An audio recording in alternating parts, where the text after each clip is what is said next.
It is reported in the 6th year after the Hijrah, the Prophet ﷺ sent 8 letters to the kings of Arabia, not just outside.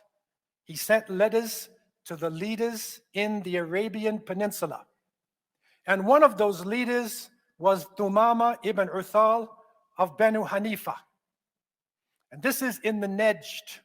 This is in the middle area of the Arabian Peninsula.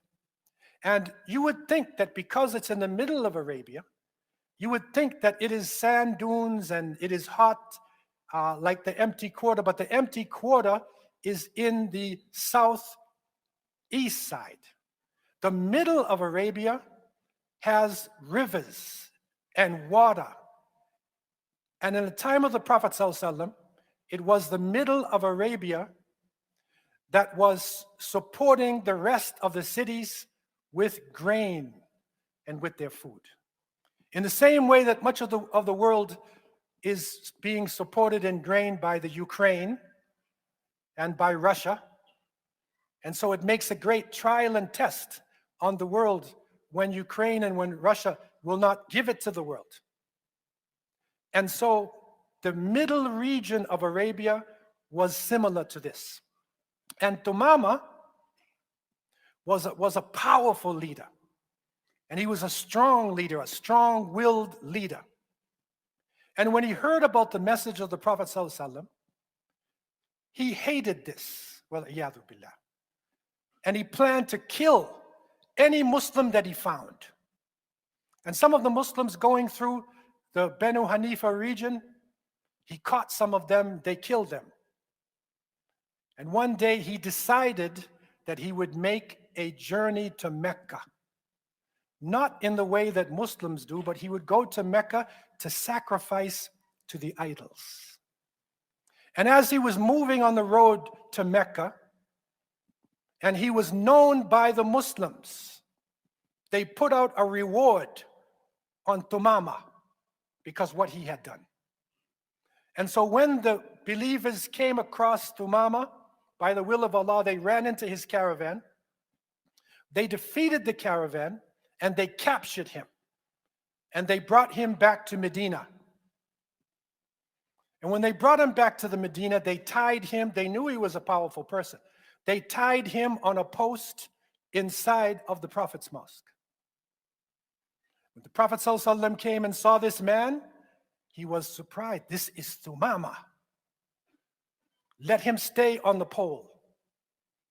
So they made him tied up on the pole to stay all day. He had to watch Salat al-Fajr, Dhuhr, Asr, Maghrib, Isha. He had to watch the feeding of the poor. He had to watch Ahl Suffah, the people who were studying and people who were remembering Allah subhanahu wa ta'ala. He had to watch all of the things going on inside of this building. And after this time, the Prophet ﷺ came to him and said, I know who you are. And so Thumama, who was an arrogant man, he said to the Prophet ﷺ, if you want to free me, I will be grateful. And he said, if you want compensation, I will give you anything you want. But if you want to take my life, you have a noble man, you have noble blood. So make your decision. The Prophet ﷺ smiled and left him. Second day, he stayed on the pole watching the Muslims, seeing the ukhuwah, the brotherhood inside of the masjid. Prophet ﷺ came to again and he said the same thing. If you want to kill me, I am noble. If you want to forgive me, I will be grateful for this. And if you want money, you want compensation, I'll give you anything you want. The Prophet ﷺ smiled and left him. Third day, Thumama is tied to the pole. The same scenario happened. At the end of this, the Prophet ﷺ, with his hikmah, with divine wisdom, he looked at this man who had watched the believers and he said, my decision is you are free. I let you go. Thumama was shocked. And he went outside, got on his camel, and he started to ride out. And by the time he reached Al-Baqi', he reached by the cemetery, something came over him. And he returned to the masjid, and he went to the Prophet ﷺ. He said, Ashhadu an la ilaha illallah wa annaka Rasulullah. He announced his Islam. This is the divine wisdom of the Prophet ﷺ. But then Tumama said, I feel guilty because I killed people. And the Prophet ﷺ told him, Al-Islam yajubbu ma qabla, that Islam wipes away those sins that happened before.